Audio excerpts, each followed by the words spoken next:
Believe it or not, the sun is actually out. The haze that you see is the same as we got last year, which was smoke from the Canadian wildfires hitting us here in upstate New York. And you don't get really a smoke smell, but there is an acrid smell to the air. And the Department of Environmental Conservation here in New York State has issued respiratory warnings, and I can see why.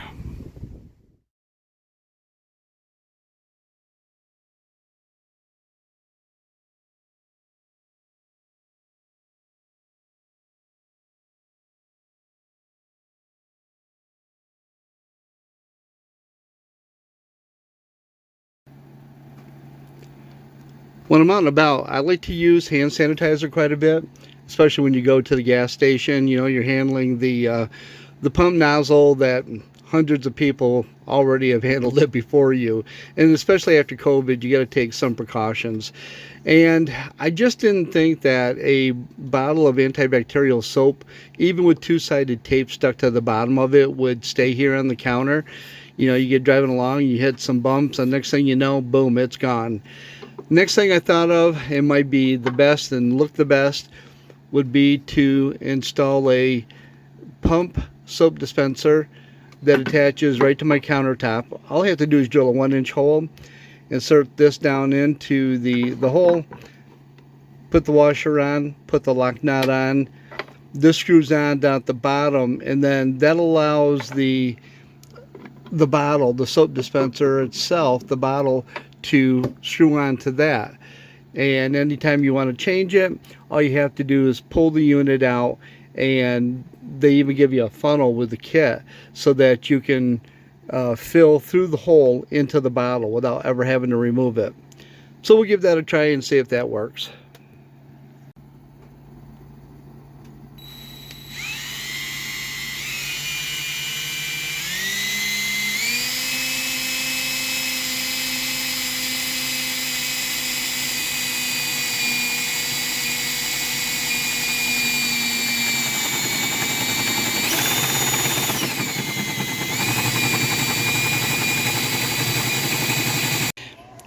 Yeah, I made a little bit of a mess, but you know, it'll clean up. I haven't gone to the vacuum yet.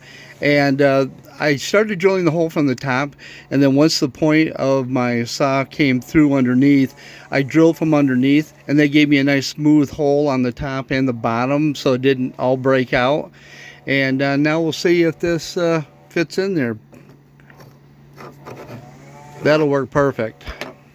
Now time for assembly. And you can see the other end right here. I've already put the rubber gasket on, and then I tightened up the lock nut. Now this will screw on to this, and then the bottle will screw on underneath here. And all I have to do is press this tube onto the pump assembly right here and lower that down into the hole. And this will go down into this reservoir. And then afterward, all you have to do is pull this whole assembly out and then put your soap in right through the hole, so the jug stays right in place. That didn't take long. It only took a few minutes to install that. Everything's all put together. You got a nice big reservoir jug right here.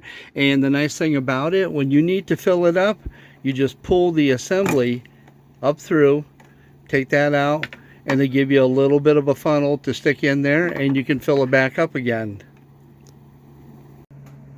And now when I want to wash my hands, all I have to do is press down on the plunger, dispense the soap, and then I can wash right here. Nice and handy, nice and secure. Looks a little bit different in here, huh? Today was not a bad day out. You know, the sun didn't bake me, the humidity was a little bit lower, so I thought it might be a perfect time in between storms to just go ahead and start the deconstruction process. And as you've seen a little bit earlier, I already removed the pantry that was up here, the countertop, all the framing that I had started underneath the counter. And it's just now onto the point where I'm going to go and hit the car wash, use their free vacuums, clean up a little bit in here, and then I can start the reconstruction. I'm going to try my hand at installing a curtain track, and the track comes coiled up, and once you get it unwrapped, it stays coiled up. And the instructions from the manufacturer say to lay it out in the sun, let the sun soften it up a bit, or use a hair dryer. And I've already done that a little bit so I could get it to this point. And with the curve or the bow upside, I went ahead and pushed it down, and it said to apply some weight on it. And with it being pretty warm out here in the sun, I'm hoping that everything will, lay out here a lot flatter. It's doing a good job right now, so we'll see. Well, besides that track that you've got to uncoil and try to get straightened out, they do give you two different sets of brackets. This one I'm assuming is to go against the wall because it does have a little bend right there. There's nothing that shows it in the instructions as to what that is, but it does show this bracket, and this one is what I'm going to attach to the ceiling. This is spring loaded so that it will grip onto the track when you slide it into place. You got the little wheels here that will attach to the track, and it's got a little ring on the bottom, and of course with that ring you're going to attach these little hooks to hang your curtain. On each end you're going to put this cap on there, and that will keep everything up close on each end to the wall, and we'll give it a try and we'll see if this will work. Well, I'm not sure if this is how these things are supposed to be mounted or not, but according to the very poor directions, that's what I'm going with. And hopefully I've got these spaced out close enough to where they'll support the track. And I'm thinking I'm not going to use a very heavy material anyway, but I also don't want my ceiling to come down, and this should work out fine. Now I'm going to slide these little buggers onto the track, just like that, and then I can put the hooks on and then hang the curtain.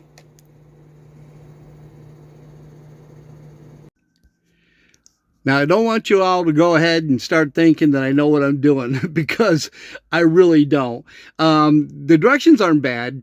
I think the hardest part of it was just trying to get the track to uncoil and straighten out. But once that was done, that's not bad. Everything moves nice and smooth, and they gave you the little hooks, which I found they come off pretty easily. So I may have to tighten, this portion down right here, but it's going to look good, and I'll get a curtain hung up there, and that'll just be another project all done. Well, I thought the entire track was plastic, and that wasn't until I used a hacksaw to cut it apart as they recommended. And when I cut it to length, I found out that it actually has a metal insert. So the hardest part was actually rolling it out and trying to get everything to lay flat, which I ended up doing in the hot sun. It says you can use a hair dryer too. And then I just put the little rollers on, and they slide, very easily, as you can see. And when you put the track up into the holders that I fastened up to the ceiling, you'll hear the track click into place. So you'll know that it's in there the way it's supposed to be. And now it's just a matter of going on to the next step. And of course, the next step would be the last step, and that is to get some curtain material, which I do not have yet, but I had this sitting in the box for a little bit, and I really wanted to get it out because, again, it was another beautiful day.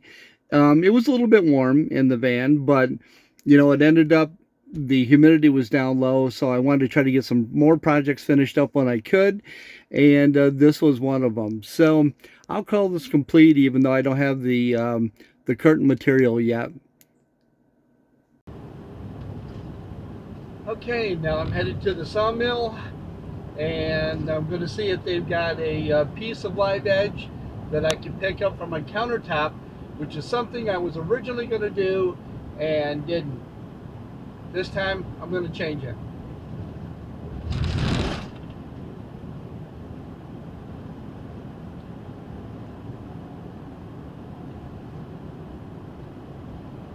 many years ago, I picked up a live edge slab from the same sawmill.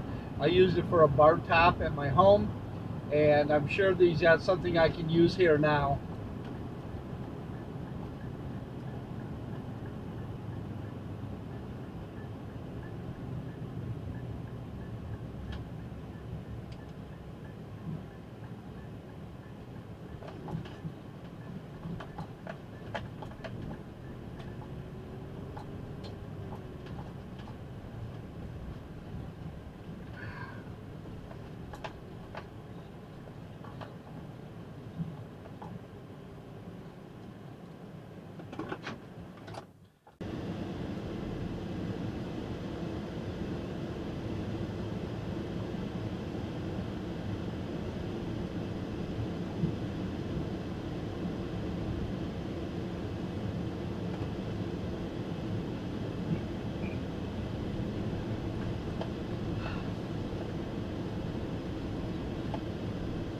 Well, there you go.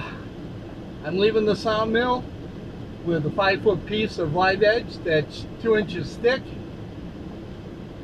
I'll do some sanding to it, do some polyurethaning, a couple coats, and that'll be perfect. And what I was originally going to do in my van to begin with.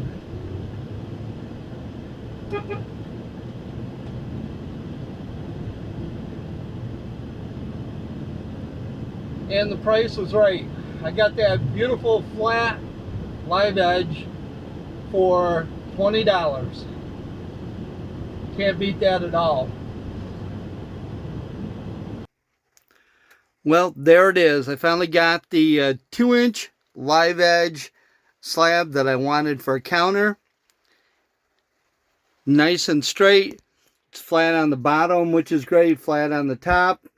All I have to do is cut it to length. I had them cut it at 5 feet, and I need just a little bit under that. But this is going to look awesome once it's all cleaned up and polyurethaned. Can't wait to get it installed. Got the generator fired up, and even though it's hotter than Hades out here with high humidity, I can't continue wasting days just because of the weather. I wish I had some shade, but I don't. But I've got my live edge sitting out here on the table. I picked up this old belt sander at a garage sale. It's an oldie but a goodie, and hopefully it'll last for taking down the roughness of the countertop, and then I'll be able to apply some poly to it later.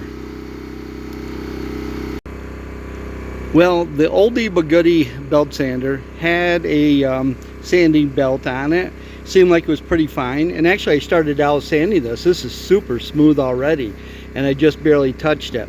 Problem is, the oldie but goodie also was very old, and it snapped right at the seam. And I thought, okay, not a big deal. Got a brand new spare in the box that she gave me, and guess what? Put that on. Another oldie but goodie snapped. And yes, I did make sure to see the arrows on the inside and put it on correctly. So now I've got to pick everything up, head to the hardware store, and pick up another belt or two. Well, off to the hardware store I went, picked up a brand new belt, and the only pain in the butt about this is, first of all, I have no shade, and yeah, I could take my folding table and my generator and go somewhere. I just don't know where to go, to where I'm not going to bother someone with the generator running and all that stuff. So I'm just gonna have to suck it up and bake here in the sun. But yeah, you just have to pick everything up just to run, 5 minutes away to the store, and now I've got to set everything back up. Just one of those things you got to go through, I guess. Oh my God, didn't that come out gorgeous? I didn't have to sand it too much. The only marks that you're going to see are, right here where the blade of the sawmill was cutting through, but that is totally smooth. Or as my dad would say, smooth as a baby's bottom. There's live edge is all intact. None of it is peeling off or coming loose. So this is going to take the polyurethane really well, and I can't wait to get this installed because it's going to be gorgeous. I just took a square in my circular saw, and I wanted to square up the edge because this is the side or the end that's going to go toward my new cabinet, and well, you can't get much squarer than that. I'm happy with that. You've heard me mention live edge a few times, and this is what we refer to as live edge. This would be the outside or the bark portion of the tree. And if you can get a piece of lumber, such as I'm going to use right here, the slab for a countertop, and you can get this still intact, that's very desirable as far as building Adirondack furniture and such.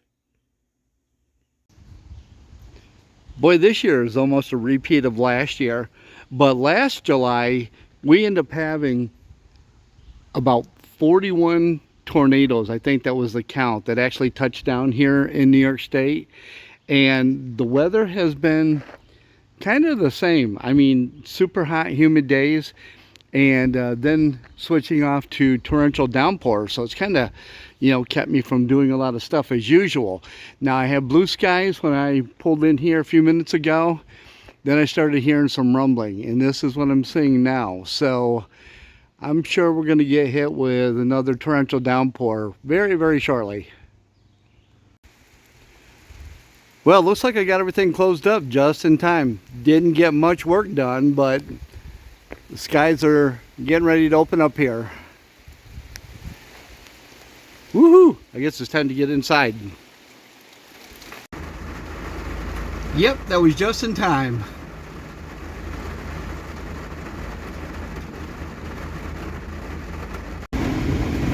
Boy, one thing for sure, that wind is really whipping this storm.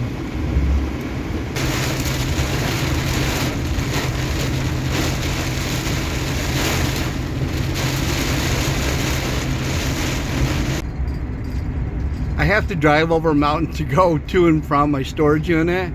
Now, I just came on the other side of the mountain, and we've got sunshine over here and dry roads. Go figure.